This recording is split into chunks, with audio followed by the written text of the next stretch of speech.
Hi friends, welcome to our channel. நம்ம இந்த வீடியோவில் பார்க்க போகிற லெசன் என்ன அப்படின்னு பார்த்தீங்கன்னா 11வது எக்கனாமிக் புக்கில் இருக்கக்கூடிய 11வது லெசன் தான் பார்க்க போகிறோம். சரியா? தமிழ்நாட்டு பொருளாதாரம் அப்படின்னு சொல்லிட்டு ஒரு லெசன் இருக்கும்.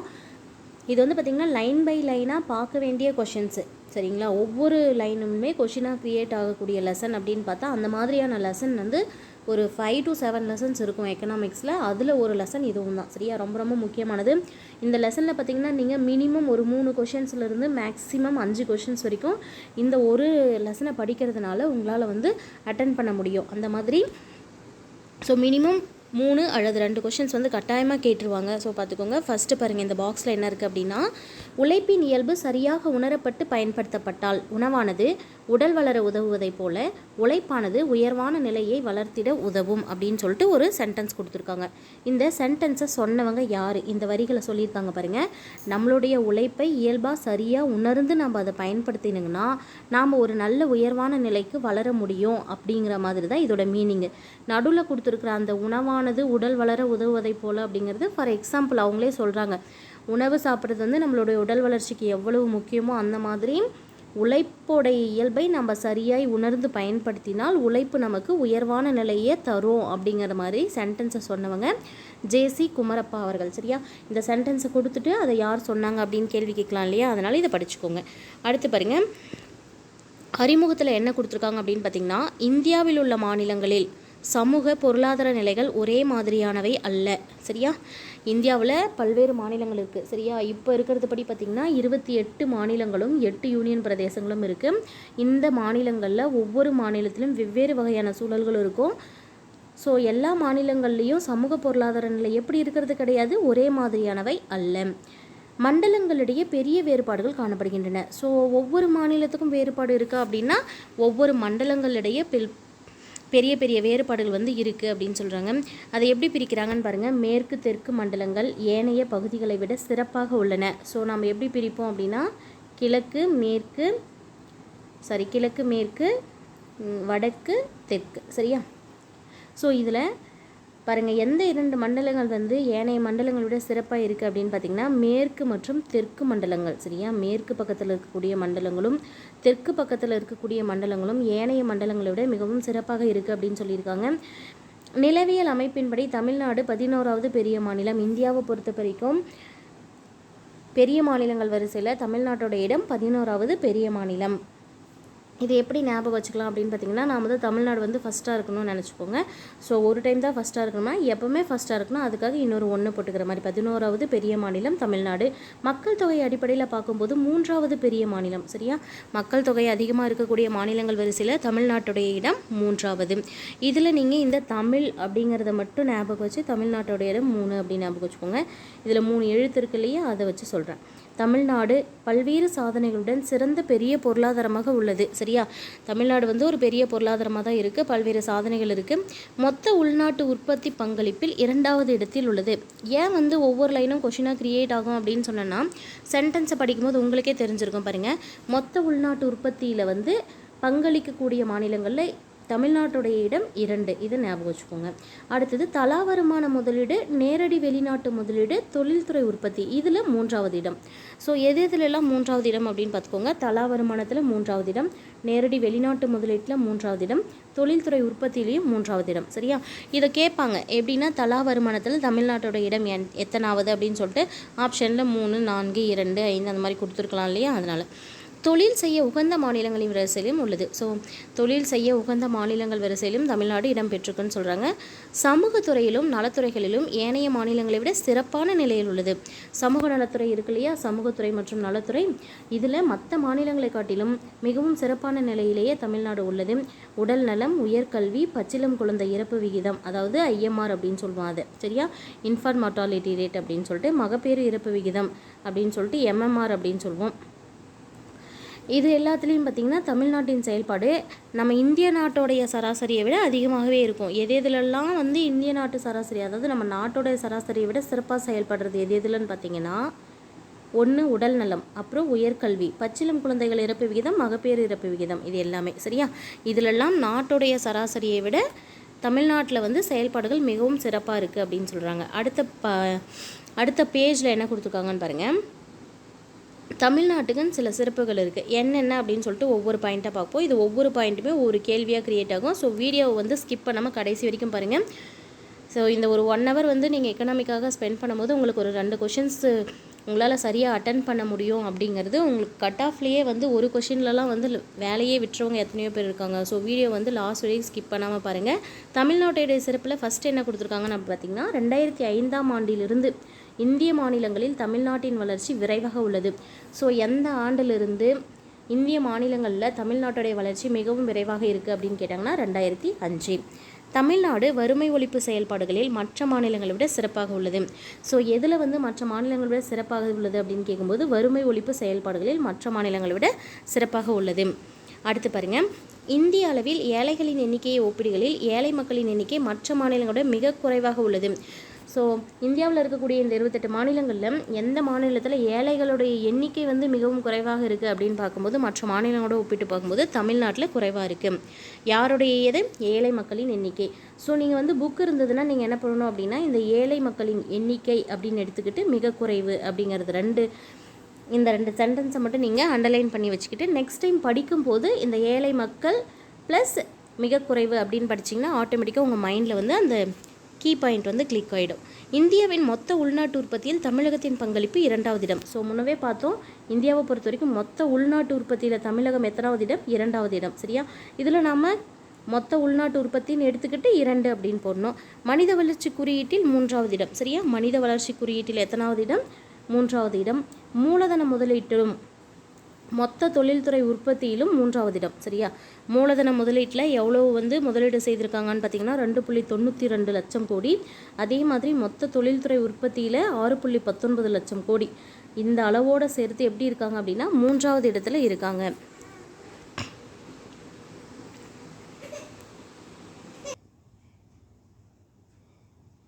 இதிலே பார்த்திங்கன்னா மூலதன முதலீட்டில் எவ்வளோ வந்து அவங்க ஸ்பெண்ட் பண்ணியிருக்காங்க அப்படின்னு ஒரு கொஷின் கேட்டாங்கன்னா 2.92 லட்சம் கோடி. அது ஞாபகம் வச்சுக்கணும். மொத்தமாக தொழில்துறை உற்பத்தியில் பார்க்கும்போது 6.19 லட்சம் கோடியோட 3வது இடத்தில் இருக்காங்க அப்படிங்கிறதையும் ஞாபகம் வைக்கணும். தொழிற்சாலைகளின் எண்ணிக்கையில் 17% பங்களிப்புடன், அதாவது எத்தனை அலகுகள் கொடுத்துருக்காங்க பாருங்கள், 37,000 அலகுகள். தொழிற்சாலைகள் எண்ணிக்கை எவ்வளவு தொழிற்சாலைகள் இருக்குது தமிழ்நாட்டில் அப்படின்னு கவுண்ட் பண்ணி பார்க்கும்போது இந்திய அளவில் கிட்டத்தட்ட 17% அளவுக்கு தமிழ்நாட்டில் தான் இருக்குது. அந்த அளவுக்கான பங்களிப்போட ஃபஸ்ட்டு பிளேஸில் இருக்காங்க. தொழிற்சாலைகளுடைய எண்ணிக்கையில் தமிழ்நாட்டுடைய இடம் முதலிடம். மேலும் தொழில்துறையில் உள்ள வேலை வாய்ப்பில் பார்த்தோம்னா 16% பங்களிப்பு இருக்குது. எண்ணிக்கை அப்படின்னு எடுத்துக்கும்போது 17%, வேலைவாய்ப்பு தொழிற்சாலைகள் மூலமாக தொழில்துறையில் இருக்கக்கூடிய வேலைவாய்ப்பு அப்படிங்கும்போது 16% பங்களிப்பும் தமிழ்நாட்டில் இருக்குது அப்படின்னு சொல்கிறாங்க. நிதி ஆயோக் அறிக்கையின்படி சுகாதார குறியீட்டில் 3வது இடம். சரியா? இந்த சுகாதார குறியீட்டுடைய அறிக்கையை யார் வந்து கொடுப்பாங்க அப்படின்னு பார்த்தீங்கன்னா நிதி ஆயோக். இவங்களுடைய அறிக்கையின்படி சுகாதார குறியீட்டில் எத்தனையாவது இடத்துல இருக்குது தமிழ்நாடு? 3வது இடம். உயர்கல்வியில் மொத்த சேர்க்கை விகிதம் அதிகமுள்ள மாநிலமாக உள்ளது. ஸோ இந்தியாவை பொறுத்த வரைக்கும் எப்போவுமே உயர்கல்வியில் குழந்தைகளை அதிகமாக சேர்க்கக்கூடிய மாநிலம் எது அப்படின்னு கேட்டாங்கன்னா நம்ம தமிழ்நாடு தான். சரியா? அதை தான் இந்த பாயிண்டில் கொடுத்துருக்காங்க. உயர்கல்வியில் மொத்த சேர்க்கை விகிதம் அதிகமுள்ள மாநிலமாக உள்ளது. அடுத்த பாயிண்ட்டு, இந்தியாவில் மிக அதிக எண்ணிக்கையிலான பொறியியல் கல்லூரிகள் தமிழகத்திலே உள்ளன. சரியா? இந்தியாவில் இருக்கக்கூடிய எல்லா ஸ்டேட்டையும் எடுத்துக்கும் போது அதிக அளவிலான பொறியியல் கல்லூரிகள் எந்த மாநிலத்தில் இருக்குது? தமிழகத்தில் தான் இருக்குது. அடுத்து இந்த பக்கம் பாருங்கள், இந்த சைடில் என்ன கொடுத்துருக்காங்க அப்படின்னு பார்த்தீங்கன்னா புதுப்பிக்கத்தக்க ஆற்றலில் ஒரு முக்கிய மையமாக உருவெடுத்துள்ளது அப்படின்னு சொல்கிறாங்க. சரியா? புதுப்பிக்கத்தக்க ஆற்றல் இருக்கு இல்லையா, இதோடைய ஒரு முக்கிய மையமாக இருக்கிறது எது அப்படின்னு பார்த்திங்கன்னா தமிழ்நாடு. வணிக வங்கிகளிலும் கூட்டுறவு வங்கிகளிலும் உள்ள கடன் வைப்பு விகிதம் மிக சிறப்பாக உள்ளது அப்படின்னு சொல்கிறாங்க. வணிக வங்கிகள் மற்றும் கூட்டுறவு வங்கிகளில் கடன் வைப்பு விகிதம் வந்து சிறப்பாக உள்ளது தமிழ்நாட்டில் அப்படின்னு சொல்லியிருக்காங்க. குறு சிறு நடுத்தர நிறுவனங்களுக்கான முதலீட்டு திட்டங்களில் தமிழகமே முதலிடம் வகிக்கிறது அப்படின்னு சொல்கிறாங்க. ஸோ குறு சிறு நடுத்தர நிறுவனங்கள் அப்படிங்கிறது தான் நம்ம எம்எஸ்எம்இ அப்படின்னு சொல்லுவோம். இதோடைய முதலீட்டு திட்டங்களை வந்து செயல்படுத்துறதுல தமிழகம் எந்த இடத்துல இருக்குது அப்படின்னு சொல்கிறாங்க? ஃபஸ்ட் பிளேஸில் இருக்குது அப்படின்னு சொல்லியிருக்காங்க. தமிழகத்தின் செயல்பாடு அப்படின்னு சொல்லிட்டு ஒரு டாபிக் கொடுத்துருக்காங்க பாருங்கள். மகாராஷ்டிரா, குஜராத் ஆகிய மாநிலங்கள் சில பொருளாதார குறியீடுகளில் சிறந்து விளங்குகின்றன. ஸோ இந்த மகாராஷ்டிரா, குஜராத் இந்த மாநிலங்கள்லாம் வந்து ஒரு சில பொருளாதார குறியீடில் சிறந்து விளங்குறன. அப்படி பார்க்கும்போது கேரளா பார்த்திங்கன்னா கல்வி அறிவு, குழந்தை இறப்பு விகிதம், மகப்பேறு இறப்பு விகிதம் ஆகியவற்றில் முன்னணியில் உள்ளது. ஸோ நம்ம தமிழகத்தை ஒப்பிடும் போது கேரளா பார்த்திங்கன்னா கல்வி அறிவிலும் முன்னிடத்தில் இருக்கும், குழந்தைகள் இறப்பு விகிதம் வந்து அங்கே குறைவாக இருக்கும். அதே போல் மகப்பேறு இறப்பு விகிதமும் குறைவாக இருக்கும். அப்படி பார்க்கும்போது அவங்க வந்து முன்னணியில் இருக்காங்க. ஆனால் தமிழ்நாடானது எதெல்லாம் முன்னாடி இருக்குன்னு பாருங்கள். உடல் நலம், சரியா, உடல் நலம், உயர்கல்வி, அதே போல் எம்எஸ்எம்இ பார்த்தோம் இல்லையா, ஃபஸ்ட் பிளேஸில் இருக்காங்கன்னு சொல்லிட்டு. இந்த சிறு குறு நடுத்தர தொழில் நிறுவனங்களின் வளர்ச்சி, அது மட்டும் இல்லாமல் எக்ஸ்ட்ராவாக பாருங்கள், வறுமை ஒழிப்பு, வேலையின்மை ஒழிப்பு போன்றவற்றில் மிக சிறப்பாக பிற மாநிலங்களுடைய முன்னணியில் இருக்காங்க. 3வது இடத்துல தமிழ்நாட்டின் உடல்நல குறியீடுன்னு ஒரு டாபிக் கொடுத்துருக்காங்க பாருங்கள். தமிழ்நாட்டின் உடல்நல குறியீடானது கேரளம், பஞ்சாப் மாநிலங்களின் வரிசையில் 3வது இடத்தில் உள்ளது. உடல் நல குறியீடு அப்படின்னு சொல்லிட்டு தமிழ்நாட்டுக்கு எடுத்துக்கும் போது ஃபஸ்ட் பிளேஸில் கேரளாவும், செகண்ட் பிளேஸில் பஞ்சாபும் இருக்குது. அதுக்கு அடுத்து தான் 3வது இடத்துல யார் இருக்காங்க, தமிழகம் இருக்குது. அதே போல் தமிழகத்தில் பச்சிளம் குழந்தை இறப்பு வீதம் 14 ஆகும். இந்த பச்சிளம் குழந்தை இறப்பு விகிதம் வந்து தமிழகத்தில் எவ்வளோ இருக்குன்னு சொல்கிறாங்க, 14. இது பிற மாநிலங்களை காட்டிலும் மிகவும் குறைவு. மேலும் 5 வயதிற்கு உட்பட்ட குழந்தைகள் இறப்பு விகிதம் 2014ஆம் ஆண்டில் 21ஆகவும் 2015ஆம் ஆண்டில் 20ஆகவும் குறைந்துள்ளது. ஸோ இந்த பச்சிளம் குழந்தை இறப்பு விகிதம் 14 இருக்குது அப்படிங்கிறத விட மற்ற மாநிலங்களை விட குறைவாக இருக்குது. அது ஒன்று நோட் பண்ணணும். அதே மாதிரி 5 வயதிற்கு உட்பட்ட குழந்தைகள் இறக்கக்கூடிய விகிதம் 2014 எத்தனை பேர் இறந்து போனாங்கன்னா 21 இருந்தது. அதுவே 2015 பார்த்தோம்னா சராசரியாக 20 மாறிடுச்சு. அப்போது ஒன்று வந்து அதுலேயும் குறைஞ்சிருக்கு இல்லையா. ஸோ அதுவும் ஒரு முன்னேற்றம் அப்படின்னு சொல்லியிருக்காங்க. அடுத்தது, பெரும்பான்மையான மக்களுக்கான சமூக நல கொள்கைகளை கொண்டிருப்பதே தமிழ்நாட்டின் முன்னேற்றத்திற்கு காரணம். தமிழ்நாடு எப்படி வந்து முன்னேறிச்சு அப்படின்னு பார்த்தீங்கன்னா அதுக்கு முக்கிய காரணமாக என்ன சொல்கிறாங்க, பெரும்பான்மையான மக்களுக்கான சமூக நல கொள்கைகளை கொண்டிருக்காங்க அப்படிங்கிறாங்க.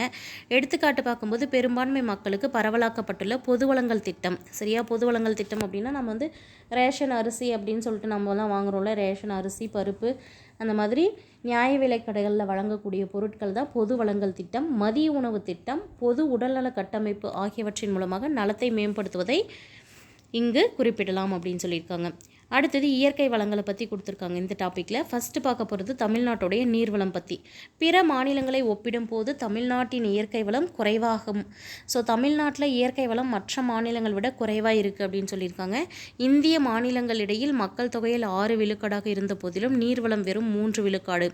ஸோ மக்கள் அப்படின்னு பார்க்கும்போது இந்தியா ஃபுல்லாக இருக்கக்கூடிய மக்களில் கிட்டத்தட்ட 6% மக்கள் எங்கே தான் இருப்பாங்க அப்படின்னு பார்த்திங்கன்னா தமிழ்நாட்டில். ஆனால் இந்தியா ஃபுல்லாக இருக்கக்கூடிய நீரில் தமிழ்நாட்டில் இருக்கக்கூடிய நீரோட அளவு எவ்வளோன்னு பார்த்தீங்கன்னா 3%. அடுத்து பாருங்கள், நிலப்பரப்பில் 4 விழுக்காடு. நிலம் அப்படின்னு எடுத்துக்கும் போது இந்தியாவில் இருக்கக்கூடிய நிலப்பரப்பில் 4% வந்து நம்ம தமிழ்நாட்டில் இருக்குது. தென்மேற்கு பருவக்காற்றை தொடர்ந்து வரும் வடகிழக்கு பருவக்காற்று மழையை பொழிவுக்கான மிகப்பெரிய ஆதாரமாக இருக்குது. ஸோ தமிழ்நாட்டை பொறுத்த வரைக்கும் இந்தியா ஃபுல்லாகவே தென்மேற்கு பருவக்காற்றை நம்பி இருக்கும் போது தமிழ்நாடு மட்டும் பார்த்திங்கன்னா வடகிழக்கு பருவக்காற்று மழையை தான் நம்பி இருக்கும். அதுதான் இங்கே வந்து மழையை பொழிவதற்கான ஒரு மிகப்பெரிய ஆதாரமாக இருக்குது. தமிழ்நாட்டில் 17 ஆறுகள் உள்ளன. தமிழ்நாட்டில் எத்தனை ஆறுகள் உள்ளன? 17. பாலாறு, செய்யாறு, பெண்ணையாறு, காவேரி, பவானி, வைகை, சித்தாறு, தாமிரபரணி, அடுத்து பாருங்கள் வெள்ளாறு, சிறுவாணி, நொய்யல், வைப்பார், குண்டாறு முதலானவை முக்கியமான ஆறுகள். தமிழகத்தில் கிணற்று பாசனம் அதிக அளவில் உள்ளது. தமிழ்நாட்டில் இருக்கக்கூடிய பாசன வகைகளில் அதிகமாக இருக்கிறது எந்த பாசனம்னு பார்த்தோம்னா கிணற்று பாசனம். எத்தனை சதவீதம் இருக்குது அப்படின்னு கேட்டாங்கன்னா 56%. இதில் பாருங்கள் பாசன விவரங்கள் அப்படின்னு கொடுத்துட்டு நம்ம தமிழ்நாட்டை பொறுத்த வரைக்கும் அணைக்கட்டுகள் எத்தனை இருக்குது அப்படின்னு கேள்வி கேட்டாங்கன்னா நீங்கள் 81 சொல்லணும். இதில் மேட்செட்டில் கூட கேட்கலாம், சரியா. பாசன வசதிகளில் அணைக்கட்டுகள் 81, கால்வாய்கள் 2239, குளங்கள் 41,262, குழாய் கிணறுகள் 3,20,707, திறந்தவெளி கிணறுகள் 14,92,359. அடுத்து பாருங்கள் கனிம வளங்கள், நீர் வளங்கள் முடிஞ்சதுக்கப்புறம் கனிம வளங்கள் கொடுத்துருக்காங்க. Titanium, lignite, magnesite, graphite, limestone, granite, bauxite போன்ற சுரங்க திட்டங்கள் தமிழகத்தில் உள்ளன. தமிழகத்தில் இருக்கக்கூடிய சுரங்க திட்டங்கள் எது? Titanium, lignite, magnesite, graphite, limestone, granite, bauxite போன்ற சுரங்க திட்டங்கள் தமிழகத்தில் உள்ளன. இவற்றில் முன்னோடி திட்டமாக நெய்வேலி பழுப்பு நிலக்கரி கழகத்தை குறிப்பிடலாம். NLC அப்படின்னு சொல்கிறோம் இல்லையா, நெய்வேலி லிக்னைட் கார்பரேஷன் அப்படின்னு சொல்லிட்டு இதுதான் முன்னோடி திட்டமாக இருக்குது அப்படின்றாங்க. நெய்வேலி பழுப்பு நிலக்கரி கழகம். இதன் வளர்ச்சியால் அனல் மின் நிலையம், உர தொழிற்சாலை, கார்பன் சார்ந்த தொழில்களும் வளர்ந்து வந்திருக்கு. இந்த NLC வளர்றதன் மூலமாக என்னெல்லாம் வந்து வளர்ச்சி பெற்றிருக்கு அப்படின்னு பார்த்திங்கன்னா அனல் மின் நிலையங்கள், உர தொழிற்சாலைகள், கார்பன் சார்ந்த தொழில்கள் வளர்ந்து வருகின்றன. இதே போல் சேலத்தில் மாங்கனீசு சுரங்கம் இருக்குது அப்படின்னு சொல்கிறாங்க. சேலத்தை பொறுத்த வரைக்கும் என்ன சுரங்கம் இருக்குது? மாங்கனீசு சுரங்கம். ஏற்காட்டில் பார்த்திங்கன்னா பாக்சைட் சுரங்கம் இருக்குது. கஞ்சமலையில் இரும்புத்தாது சுரங்கம் இருக்குது. எந்தெந்த இடத்துல என்னென்ன சுரங்கம்னு ஞாபகம் வச்சுக்கோங்க. ஏற்காட்டில் பாக்சைட் சுரங்கம், கஞ்சமலையில் இரும்புத்தாது சுரங்கம் அமைந்துள்ளன. மாலிப்டினம் என்னும் ரசாயன தாது இந்தியாவிலேயே மதுரை மாவட்டத்தில் உள்ள கரடிக்குப்பம் என்னும் ஊரில் மட்டுமே கிடைக்கிறது. ஸோ மாலிப்டினம் அப்படிங்கிறது வந்து ஒரு வகையான ரசாயன தாது. இது இந்தியாவில் மதுரைக்கு பக்கத்தில், அதாவது மதுரை மாவட்டத்துக்கு உள்ளார இருக்கக்கூடிய கரடிக்குப்பம் என்னும் ஊரில் மட்டுமே கிடைக்கக்கூடியது. எது பார்த்திங்கன்னா மாலிப்டினம். இந்த கனிம வளங்களை பற்றி பாருங்கள். கனிமம் இருப்பு எவ்வளோ இருக்குது, நாட்டுடைய இருப்பில் தமிழகத்தில் எவ்வளோ இருக்குது, எத்தனை பர்சன்டேஜ் இருக்குது அப்படின்னு கொடுத்துருக்காங்க. சரியா? இதில் ஃபஸ்ட்டு லிக்னைட் பார்த்திங்கன்னா, லிக்னைட் வந்து 30 லட்சத்து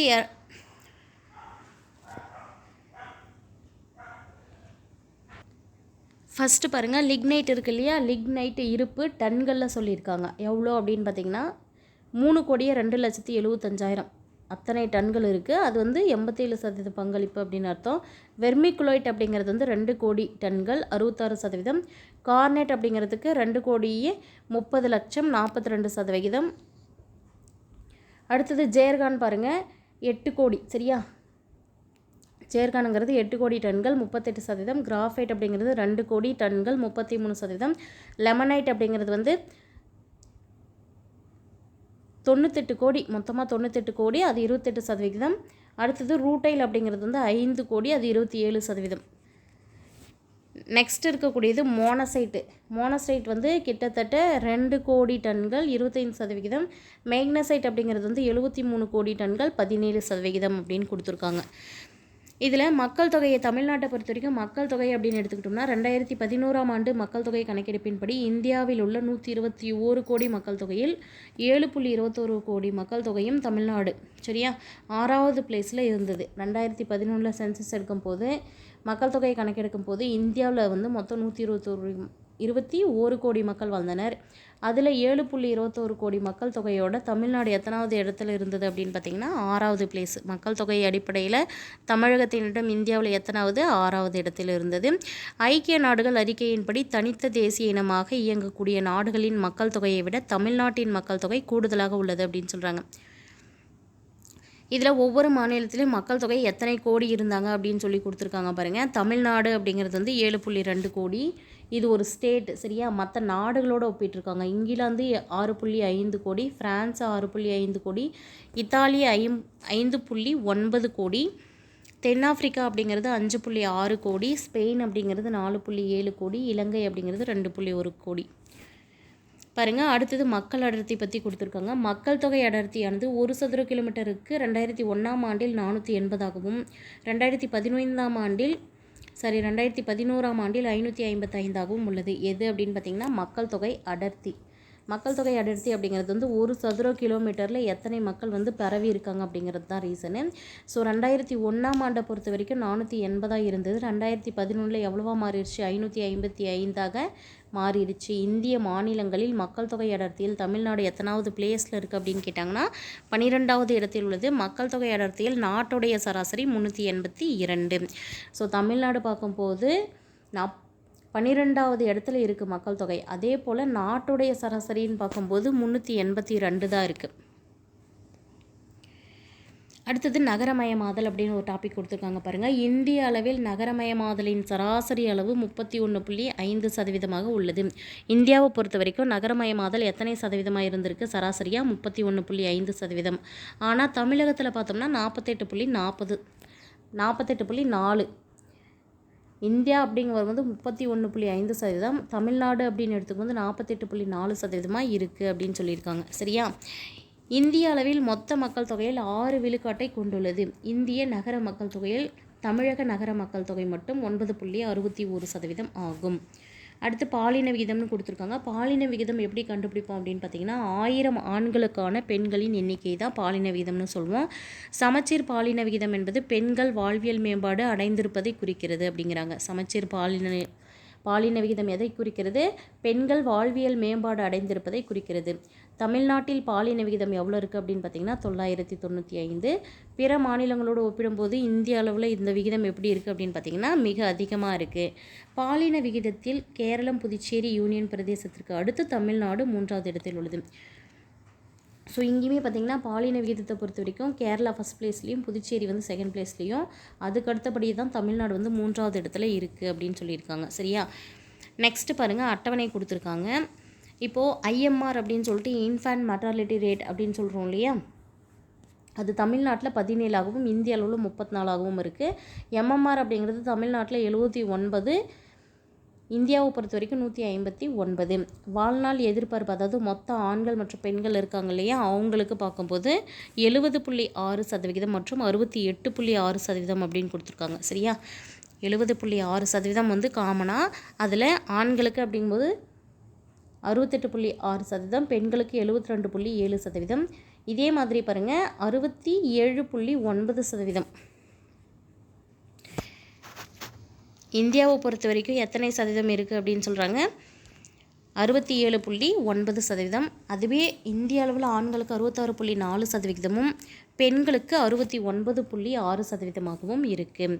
அடுத்த பாயிண்டில் பாருங்கள், கல்வியறிவு வீதம், அதாவது மொத்தமாக இருக்கக்கூடியது ஆண்கள் பெண்களாக பிரித்து கொடுக்குறாங்க. கல்வியறிவு அப்படிங்கிறது இந்திய அளவில் 80.33%.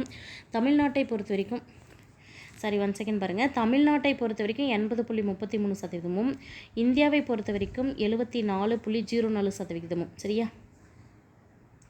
இப்படி இருக்கும்போது ஆண்களுக்குன்னு பார்க்கும்போது தமிழ்நாட்டில் 86.81%, பெண்களுக்கு 82.14%. பெண்களுக்கு 73. இது ஆண்களுக்கு 86.81%, பெண்களுக்கு 73.86%. இது எப்போ அப்படின்னு பார்த்தீங்கன்னா 82.14%, 65.46% அப்படிங்கிறது தமிழ்நாடு அளவில் மற்றும் இந்திய அளவில் இருக்கக்கூடிய உடல்நல சமூக குறியீடுகள். பாலின விகிதம் அப்படின்னு பார்த்தீங்கன்னா 995. தமிழ்நாட்டை பொறுத்த வரைக்கும் பாலின விகிதம் 995. இந்திய தேசிய சராசரி எவ்வளோன்னு பார்த்தீங்கன்னா 940.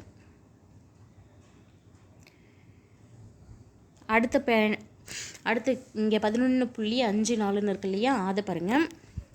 குழந்தை இறப்பு விகிதம், அதாவது ஒரு வயதிற்குள் இறந்து போகக்கூடிய குழந்தைகளை தான் குழந்தை இறப்பு விகிதம் அப்படிங்கிறதுல சேர்த்திப்பாங்க. தமிழகத்தில் குழந்தைகளின் இறப்பு விகிதம் மற்ற மாநிலங்களை விட குறைவாக இருக்குது.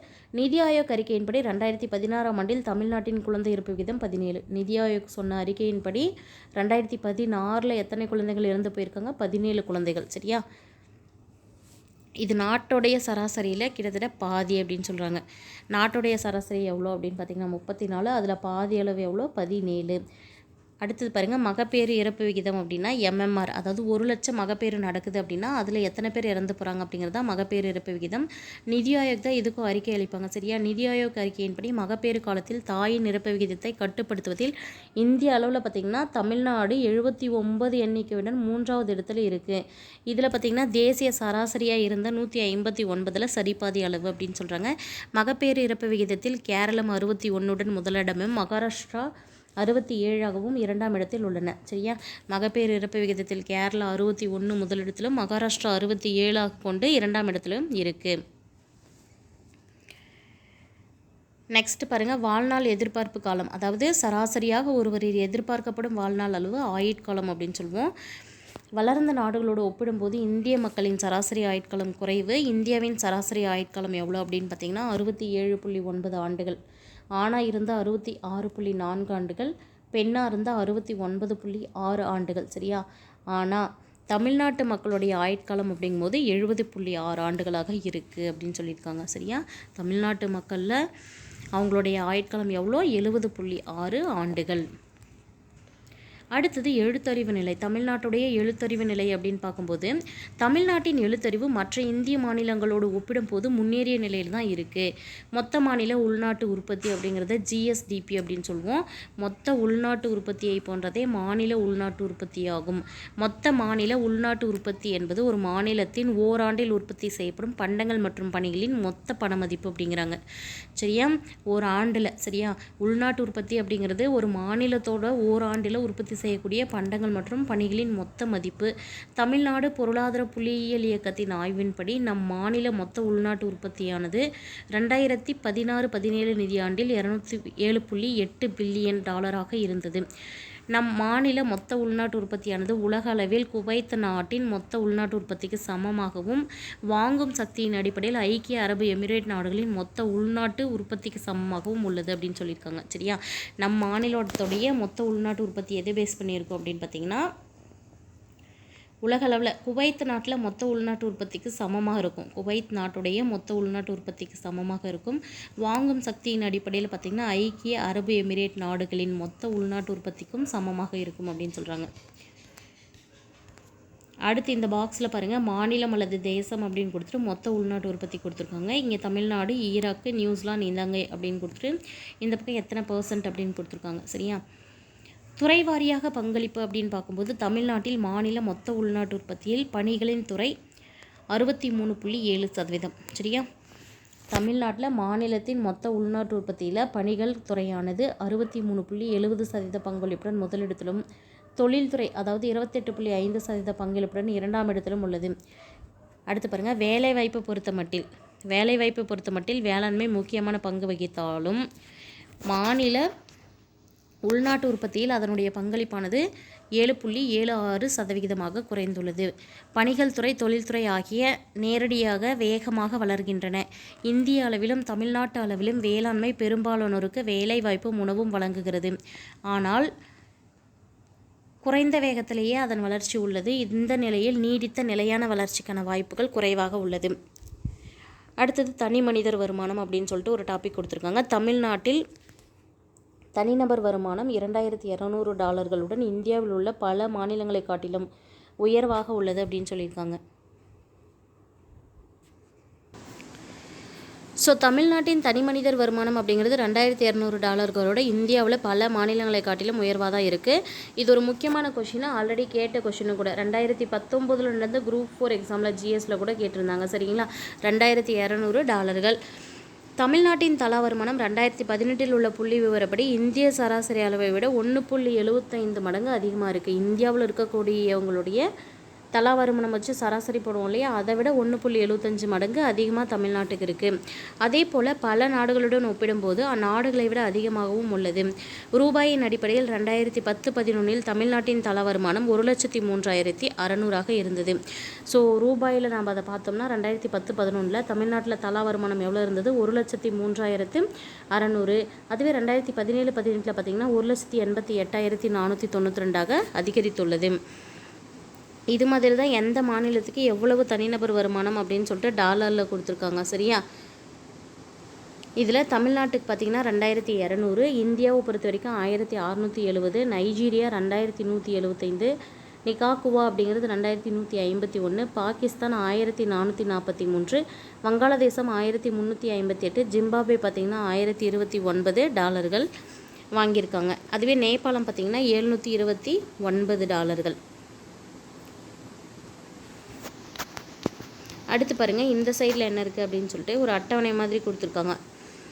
சரியா, ஒரு மாநிலம் இருக்குது, தனிநபர் வருமானம் ரூபாயில் சொல்லப்பட்டிருக்கு. தமிழ்நாட்டை பொறுத்த வரைக்கும் 1,57,116 ரூபாய், கேரளாவுக்கு 1,55,516 ரூபாய், கர்நாடகாவுக்கு 1,46,416 ரூபாய், தெலுங்கானாவுக்கு 1,58,360 ரூபாய், ஆந்திர பிரதேசத்தை பொறுத்த வரைக்கும் 1,37,000 ரூபாய்.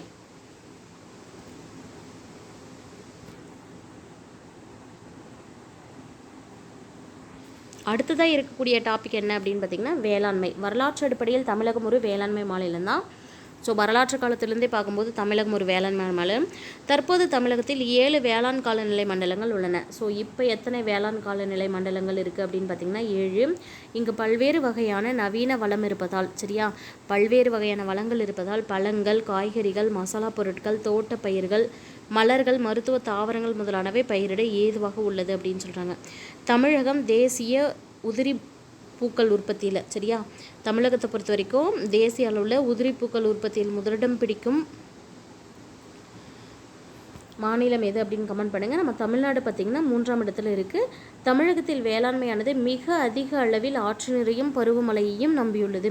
ஸோ வேளாண்மை செய்கிறோம் அப்படின்னு பார்த்தோம்னா எந்த மலைப்பகுதிகளை வந்து நம்புவோம், எந்த ஆற்று நீரை வந்து நம்புவோம் அப்படிங்கிற மாதிரி ஆற்று நீரையும் பருவமழையும் தான் நம்பி இருக்காங்க. இதே போல் இந்தியாவின் நெல் உற்பத்தியில் தமிழ்நாடு 2வது பெரிய உற்பத்தியாளராக இருக்குது.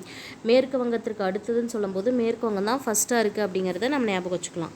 மிகப்பெரிய அளவில் மஞ்சள் உற்பத்தி செய்யும் மாநிலமாக உள்ளது. கம்பு, சோளம், நிலக்கடலை, எண்ணெய் வித்துக்கள், கரும்பு முதலானவற்றை உற்பத்தி செய்வதில் முன்னணியில் உள்ளது. தோட்டப்பயிர், வாழை, தேங்காய் உற்பத்தியில் முதலிடத்திலும். சரியா, தோட்டப்பயிர்களாக இருக்கக்கூடிய வாழை, தேங்காய் இதெல்லாம் உற்பத்தியில் முதலிடத்திலும். அடுத்து பாருங்கள், ரப்பர் உற்பத்தி அப்படின்னு பார்க்கும்போது 2வது இடத்திலும் உள்ளன. மிளகு உற்பத்தியில் 3வது இடத்திலும், கரும்பு உற்பத்தியில் 4வது இடத்திலும் உள்ளன. அனைத்து வகை பயிர்களுக்கான மொத்த உற்பத்தியில் பரப்பு 2013-14 ஆண்டு, சரியா, 2013-14 ஆண்டு 58.97 லட்சம் ஹெக்டேர்களாக உள்ளது. உணவு தானிய உற்பத்தி பாருங்கள், உணவு தானிய உற்பத்தியுடைய பரப்பளவு அப்படின்னு எடுத்துக்கும் போது 72.9%, பிற பயிர்களுக்கான உற்பத்தி பரப்பு அப்படின்னு எடுக்கும்போது 27.1% இருக்குது. உணவு பயிர்களில் நெல் முக்கியமான பங்கு வகிக்குது அப்படிங்கிறாங்க. உணவு பயிர்களை பொறுத்த வரைக்கும் முக்கிய பங்கு எதற்கு? நெல்லுக்கு.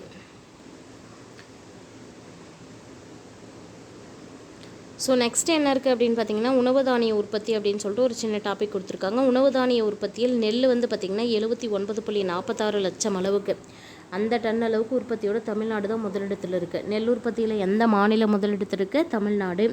எவ்வளவு அப்படின்னு பார்த்தீங்கன்னா 79.49 லட்சம் டன் உற்பத்தியோடு எடுக்க முடியல அப்படின்னு சொல்லிட்டு தமிழ்நாடு வந்து அதில் முதலிடம் பெற்றிருக்கு. சிறுதானியங்கள் 40.79 லட்சம் டன்கள் உற்பத்தி செய்யப்படுகிறது. சிறுதானியங்களை பொறுத்த வரைக்கும் ஒரு ஆண்டிற்கு 40.79 லட்சம் பணிகள் வந்து 79 லட்சம் டன்கள் உற்பத்தி செய்யப்படுகிறது சிறுதானியங்கள். ஃபார் எக்ஸாம்பிள் வந்து பருப்பு உற்பத்தி 2011-12 ஆண்டில் 3.59 லட்சம் டன்னிலிருந்து 2014-15 7.67 லட்சம் டன்களாக குறிக்கப்பட்ட அளவில் உயர்ந்திருக்கு. 2015-16 ஆண்டில் பருவமழை பொய்த்ததால் உற்பத்தி சிறிதளவு குறைந்திருக்கு அப்படின்னு சொல்லியிருக்காங்க. இந்திய அளவில் உற்பத்தி திறனில் தமிழகத்துடைய நிலை என்னாகும் அப்படின்னு சொல்லிட்டு ஒரு டாபிக் கொடுத்துருக்காங்க பாருங்கள். தமிழக அரசு வேளாண் விளைபொருட்களை உற்பத்திக்கும் உற்பத்தி திறனுக்கும் முக்கியத்துவம் அளிக்கிறது. தமிழக அரசு வேளாண் விளைபொருட்கள் உற்பத்திக்கும் உற்பத்தி திறனுக்கும் முக்கியத்துவம் அளிக்கிறது. இதன் காரணமாக தமிழக உணவு தானியங்கள் உற்பத்தி திறனிலும் பிற தானியங்களின் உற்பத்தி திறனிலும்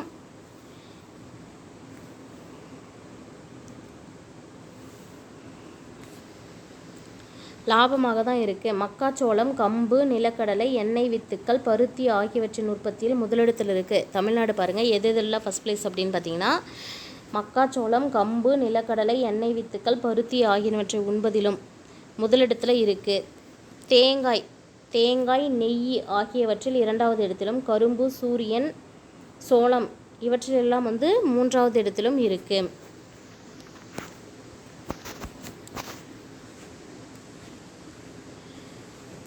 அடுத்து பாருங்கள், இந்த சைடில் இருக்கிற பேராகிராஃபில் ஃபஸ்ட் பேராகிராஃப் பாருங்கள், தொழில்துறை அப்படின்னு சொல்லிட்டு ஒரு டாபிக் பார்க்க போகிறோம். சென்னை இந்தியாவின் மருத்துவ தலைநகரம், இது ஒரு கேள்வியாக கேட்பாங்க. சரியா, மருத்துவ தலைநகரம், வங்கி தலைநகரம். அடுத்தது பாருங்கள், சென்னை இந்தியாவின் மருத்துவ தலைநகரம் எனவும் வங்கி தலைநகரம் எனவும் அழைக்கப்படுகிறது. இது உலக வங்கியிலிருந்தும் பன்னாட்டு நிதி நிறுவனங்களிலிருந்தும் அதிக அளவில் முதலீடுகளை ஈர்த்துள்ளது. இது ஆசியாவின் டெட்ராய்ட் என்று அழைக்கப்படுகிறது. தமிழ்நாட்டில் பார்த்தோம்னா ஏறக்குறைய 110 தொழிற்பூங்காக்கள் தேவையான உள்கட்டமைப்பு வசதிகளோடு செயல்பட்டு வருகின்றன. தமிழ்நாட்டை பொறுத்த வரைக்கும் ஏறத்தாழ 110 தொழிற்பூங்காக்கள் தேவையான உள்கட்டமைப்பு வசதிகளோடு செயல்பட்டு வருகின்றன. மேலும் தமிழக அரசு ரப்பர் பூங்கா, ஆயத்த ஆடை பூங்கா, பூக்கள் பூங்கா, உதிரி தொழில்நுட்ப பூங்கா, அடுத்தது சிறுசேரி தகவல் தொழில்நுட்ப பூங்கா, வேளாண் ஏற்றுமதி பூங்கா என பல துறைகளையும் முன்னேற்றியுள்ளது. மாநிலத்தின் பெரிய அளவிலான பொறியியல் பொருட்கள் தயாரிப்பு நிறுவனங்கள் சென்னையிலும் அதன் சுற்று வட்டார பகுதிகளிலும் கையாளப்பட்டுள்ளன. அதாவது மாநிலத்துடைய பெரிய அளவிலான பொறியியல் பொருட்களை என்ன பண்ணுறாங்க அப்படின்னா அதை தயாரிக்கக்கூடிய நிறுவனங்கள் சென்னையிலும் அதை சுற்றி இருக்கக்கூடிய சுற்று வட்டார பகுதிகளிலும் மையமிட்டுள்ளன. சென்னை பன்னாட்டு அளவில் கார் உற்பத்தி ஜாம்பவான்களின் நகரமாக உள்ளது. கார் உற்பத்தி ஜாம்பவான்களின் நகரமாக இருப்பது எது? சென்னை. பேருந்து கட்டுமான தொழிலுக்கு பெயர் பெற்ற கரூர் தென்னிந்திய பேருந்து கட்டுமான தொழிலுக்கான பங்களிப்பில் 80% உள்ளது. பேருந்து கட்டுமான தொழிலுக்கும் பெயர் பெற்ற கரூர் தென்னிந்திய பேருந்து கட்டுமான தொழிலுக்கான பங்களிப்பில் 80% உள்ளது. கரூரில் உள்ள தமிழ்நாடு காகித உற்பத்தி நிறுவனம் பாருங்கள், தமிழ்நாட்டில் வந்து தமிழ்நாடு காகித உற்பத்தி நிறுவனம் அப்படின்னு சொல்லிட்டு ஆசியாவிலேயே மிகப்பெரிய சுற்றுச்சூழலுக்கு பாதிப்பில்லாத காகித நிறுவனங்களில் ஒன்றாக செயல்பட்டு வருகிறது. எஃகு நகரம் என்று அழைக்கப்படும் சேலத்தில், சரியா, சேலத்துக்கு இன்னொரு பேர் என்ன, எஃகு நகரம். பெரிய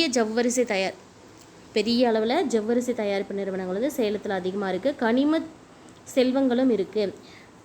சிவகாசி அச்சு தொழில் பட்டாசு நிறுவனங்களுடன் தீப்பெட்டி தயாரிப்பில் முன்னோடியாக உள்ளது. இந்தியாவின் மொத்த தீப்பெட்டி உற்பத்தியில் பார்த்திங்கன்னா கிட்டத்தட்ட 90% பங்கு சிவகாசியில் உற்பத்தி ஆகிறது.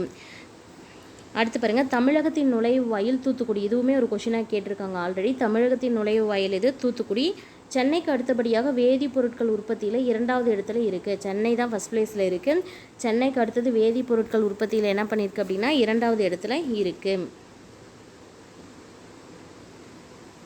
அடுத்து பாருங்கள், ஜவுளித்துறை அப்படின்னு சொல்லிட்டு ஒரு சின்ன டாபிக் கொடுத்துருக்காங்க. தமிழ்நாடு இந்தியாவின் மிகப்பெரிய ஜவுளி உற்பத்தி மையம்.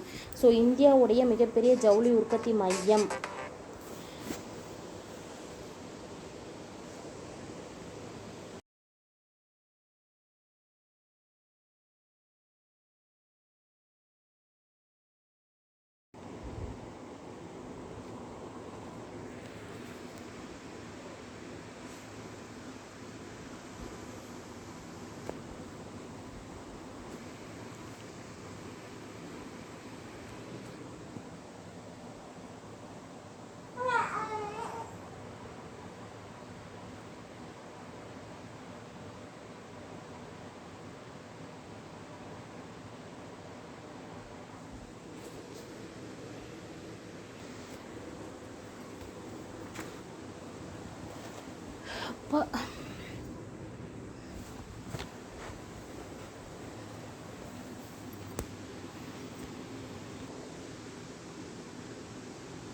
அடுத்து இருக்கிற டாபிக் என்னன்னு பார்த்தோம்னா உடல்நலம். தமிழ்நாடு 3 அடுக்கு உடல்நல அடிப்படை கட்டமைப்பை கொண்டுள்ளன. அவை மருத்துவமனைகள், ஆரம்ப சுகாதார நிலையங்கள் மற்றும் சமூக நல மையங்கள். ஸோ தமிழ்நாட்டை பொறுத்த வரைக்கும் 3 அடுக்கு உடல்நல அடிப்படை கட்டமைப்பு இருக்குது. என்னென்னு பார்த்தோம்னா மருத்துவமனை, ஆரம்ப சுகாதார நிலையம், அது மட்டும் இல்லாமல் சமூக நல மையங்கள்.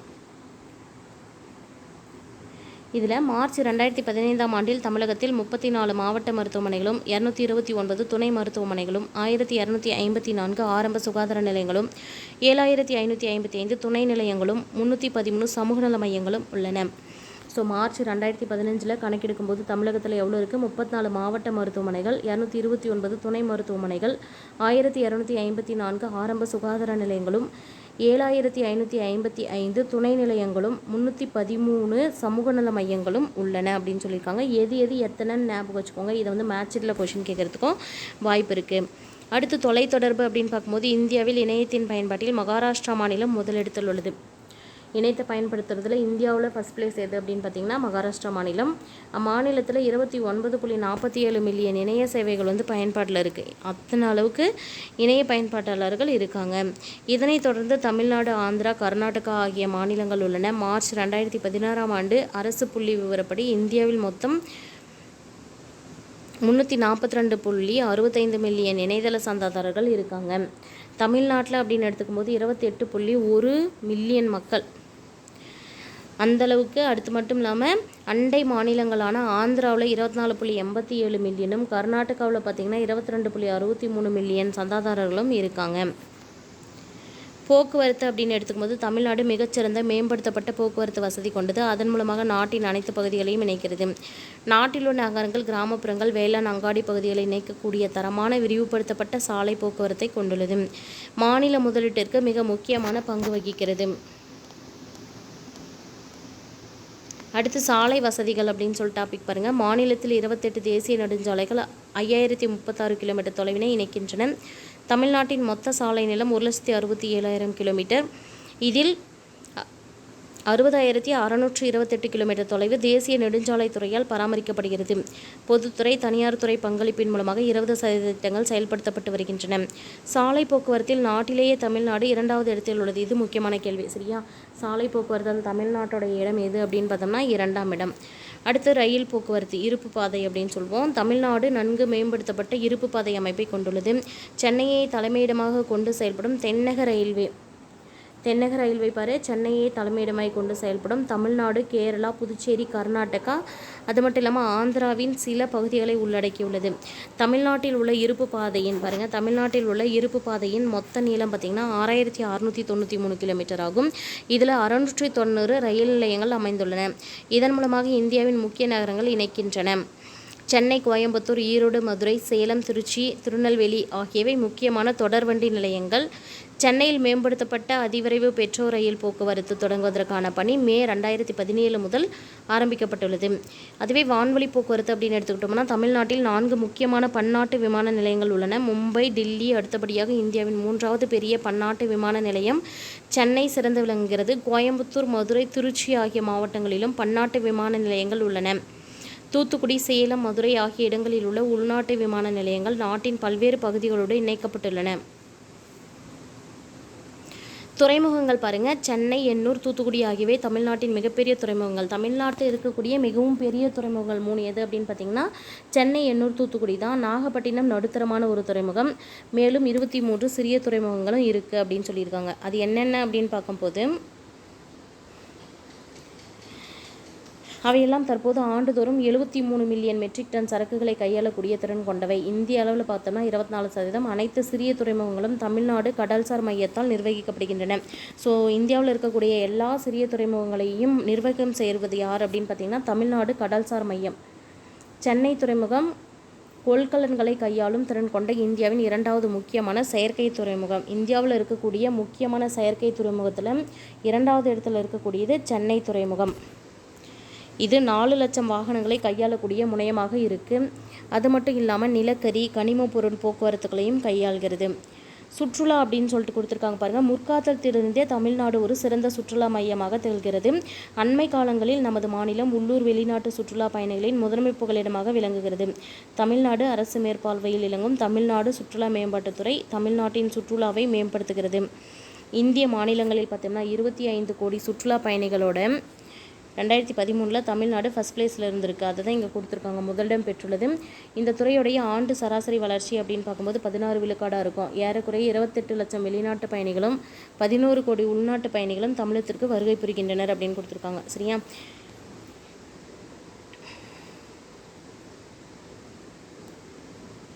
அடுத்து இருக்கக்கூடியது வறுமையும் வேலையின்மையும் அப்படின்னு சொல்லிட்டு நாட்டளவில் வேலையின்மை அளவில் சராசரியாக 50 உள்ளது. தமிழ்நாட்டில் 1000க்கு 42 பேர் வேலை இல்லாமல் இருக்காங்க. ஸோ இந்தியா அப்படின்னு பார்க்கும்போது சராசரியாக 50 பேரும் தமிழ்நாட்டுக்கு 42 பேரும் வேலை இல்லாமல் இருக்காங்க. தேசிய அளவில் தமிழகம் எத்தனாவது இடத்துல இருக்குது அப்படின்னு பார்த்தீங்கன்னா 22வது இடத்துல இருக்குது. பொருளாதார நிலைக்கேற்ப பல வகையான வேலையின்மைகள் இருக்குது. அவற்றை முழுமையாக அறிவதன் மூலமே வேலைவாய்ப்பு பற்றி அறிந்து கொள்ள முடியும். தமிழ்நாடு இந்தியாவின் வளமான மாநிலங்களில் ஒன்று. 1994 ஆண்டிலிருந்து நமது மாநிலம் வறுமையில் நிலையான சரிவை சந்தித்து வருகிறது. ஸோ ரொம்ப அதிகமாக விளைச்சல் தந்த மாநிலம் தான். இப்போ எப்படி இருக்குது அப்படின்னு பார்த்தீங்கன்னா 1994 நமது மாநிலம் வறுமையில் நிலையான சரிவை சந்திக்க காரணம் தெரியாமல் இருக்குது. பல மாநிலங்களோடு ஒப்பிடுகையில் தமிழ்நாட்டில் வறுமையின் அளவு குறைவாக உள்ளது. பணிகள் துறை வளர்ச்சியின் விளைவாக 2005 ஆண்டுக்கு பிறகு இந்தியாவின் மிக வேகமாக வளரும் மாநிலங்களில் ஒன்றாக தமிழ்நாடும் விளங்குகிறது. ஸோ இப்போ தொகுத்து பார்க்கும்போது தமிழக பொருளாதாரம் வளமான இயற்கை வளங்களை கொண்ட மாநிலமாக இல்லாத போதும் வேளாண் துறை வளர்ச்சி, தொழில் வளர்ச்சி, அடிப்படை கட்டமைப்பு வளர்ச்சி ஆகியவற்றில் சிறப்பான முன்னேற்றத்தை கொண்டுள்ளது. வங்கி, கல்வி, போக்குவரத்து, சுற்றுலா ஆகிய துறைகளில் சிறப்பான வளர்ச்சியை பெற்றுள்ளன. நலக்குறியீடுகள், கல்வி, குறு சிறு நடுத்தர தொழில் நிறுவனங்கள் ஆகியவற்றின் வளர்ச்சியில் தமிழ்நாடு முதல் 3 இடங்களில் உள்ளது. வறுமை ஒழிப்பிலும் வேலைவாய்ப்பு உருவாக்கத்திலும் நல்ல முன்னேற்றம் கொண்டுள்ளது. இருப்பினும் இந்தியா முழுமையாக்கம் தமிழ்நாடு உட்பட சில பணிகளை இன்னும் செய்ய வேண்டியுள்ளது. பெண் சிசு கொலை, குடிசை பகுதிகளில் வாழும் மக்கள், சாலையோரம் படுத்திருப்போர், பிச்சை கேட்போர், சட்டத்திற்கு புறம்பான செயல்களில் ஈடுபடுவோர் எண்ணிக்கையை குறைக்கணும். இந்த மாதிரி இருக்கிறவங்களெல்லாம் பார்த்து அவங்களோட எண்ணிக்கையை குறைக்கணும். மேற்கண்டவற்றை சரி செய்யாமல் முன்னேற்றம் என்பது பொருளற்றதாகிவிடும் அப்படின்னு சொல்லிட்டு சொல்கிறாங்க. சரியா ஃப்ரெண்ட்ஸ், நம்ம சேனலில் இப்போ தான் ஃபஸ்ட் டைம் பார்க்குறீங்க அப்படின்னா சேனலை சப்ஸ்கிரைப் பண்ணிக்கோங்க. பக்கத்தில் இருக்கிற பெல் ஐக்கனை கிளிக் பண்ணி ஆல்னு செட் பண்ணி வச்சுக்கோங்க. அப்போ தான் உடனுக்குடனே நோட்டிஃபிகேஷன் நீங்கள் எக்ஸாம்ஸ்க்கு படிக்கிறதுக்கு யூஸ்ஃபுல்லாக இருக்கும். சரிங்களா? தேங்க்யூ.